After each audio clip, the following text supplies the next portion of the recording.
Halo, saya Dionita Eka Putri dari Universitas Islam Indonesia. Pada kesempatan kali ini saya ingin mempresentasikan final project KMMI dari course Universitas Wijaya Kusuma Surabaya dengan topik Mastering Business Data Analytics for Decision Making. Yang pertama, tujuan mengikuti course ini adalah memperdalam pemahaman dalam data analytics terutama tentang decision making. Selanjutnya,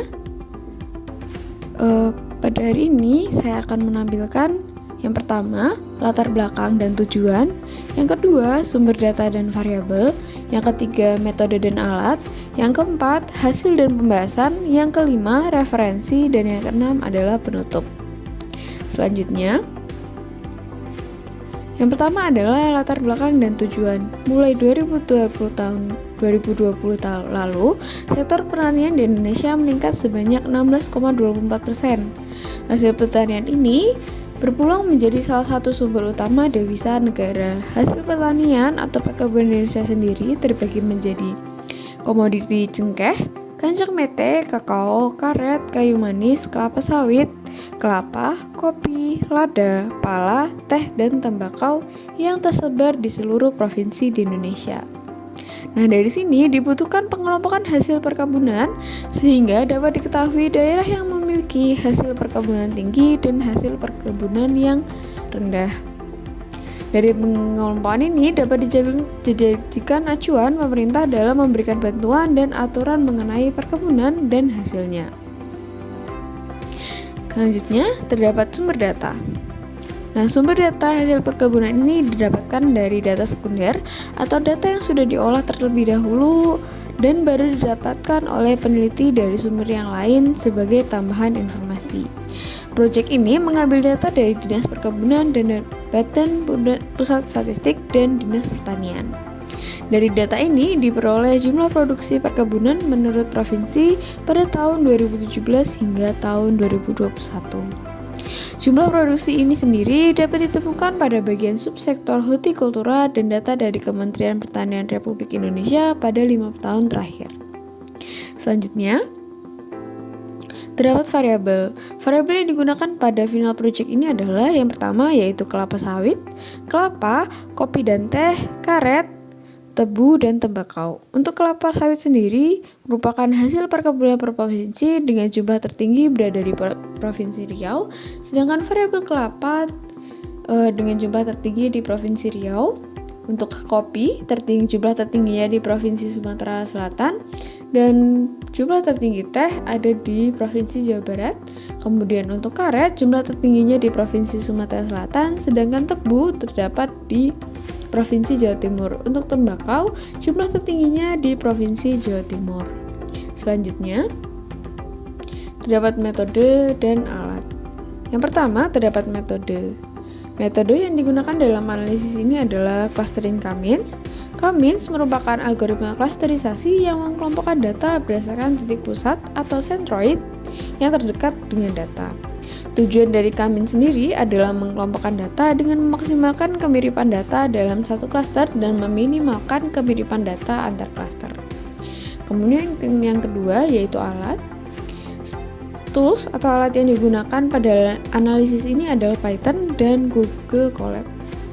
Python adalah bahasa pemrograman interpretatif yang dapat digunakan di berbagai platform dan salah satu bahasa populer yang berkaitan dengan data science. Sedangkan Google Colab adalah suatu executable dokumen yang dapat digunakan untuk menyimpan, menulis, serta membagikan program yang telah ditulis melalui Google Drive. Selanjutnya, terdapat dataset hasil perkebunan di Indonesia.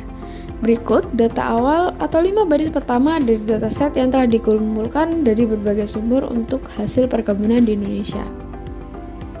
Selanjutnya, terdapat hasil dan pembahasan. Yang pertama, terdapat statistik deskriptif.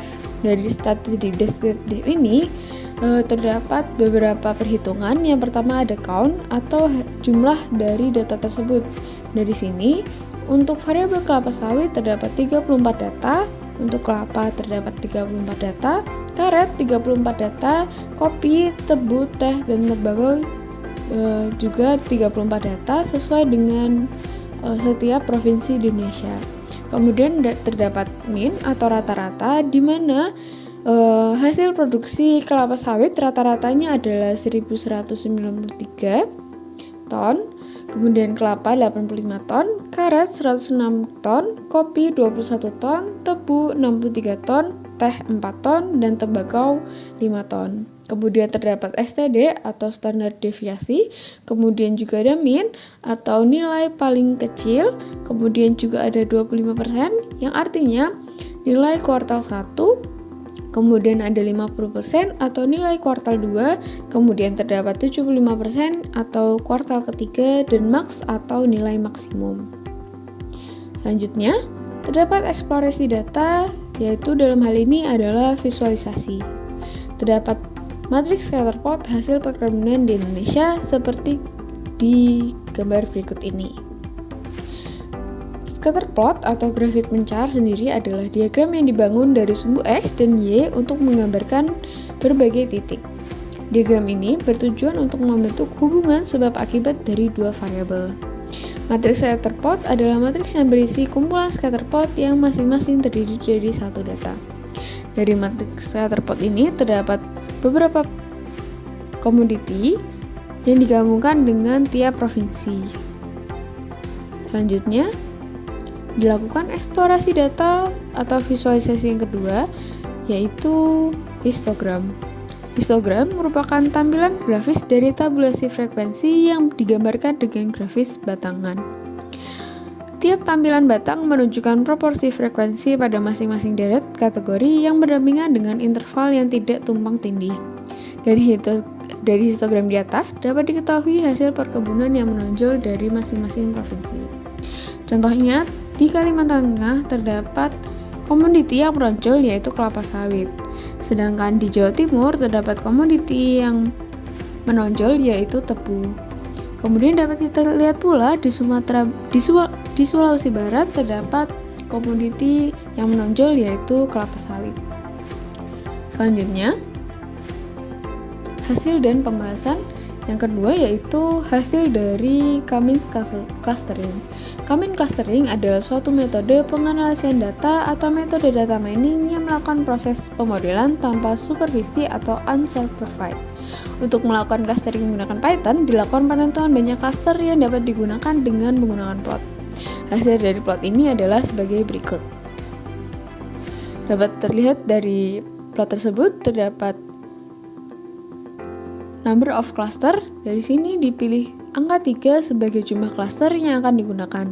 Hal ini dikarenakan jaraknya tidak terlalu jauh sehingga diharapkan dapat menghasilkan cluster yang optimal setelah ditentukan jumlah cluster yang dapat digunakan. Dapat dilakukan pula algoritma Cummins untuk menentukan masing-masing cluster.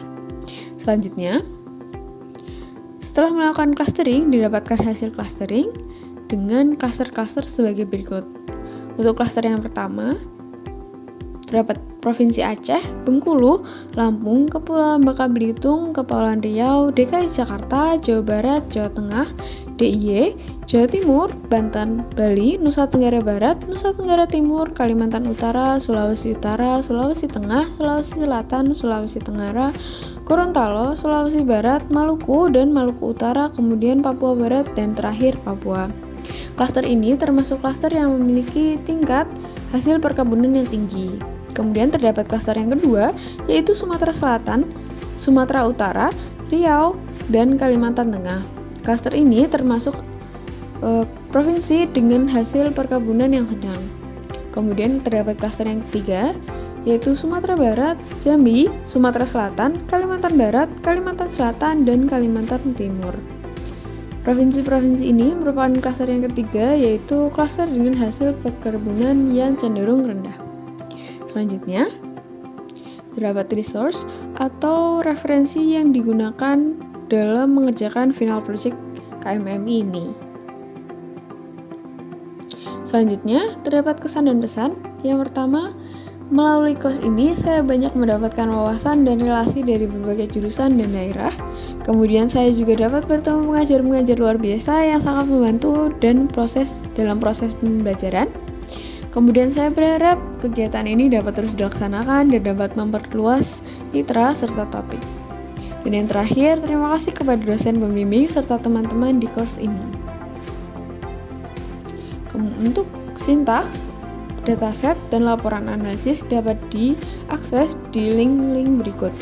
Yang pertama dapat diakses di bit.ly KMMI sintaks hasil perkebunan, kemudian bit.ly KMMI dataset hasil perkebunan. Untuk laporan dan analisis dapat diakses di KMMI laporan dan hasil perkebunan. Selanjutnya, terakhir, apabila ada pertanyaan dapat disampaikan di LinkedIn Dianita Eka Putri, kemudian juga dapat di Twitter Dianita Eka Putri 1, kemudian di Instagram juga dapat ditanyakan di username Dianita Olivmimi atau dapat pula di kolom YouTube. Terima kasih, sekian dari saya.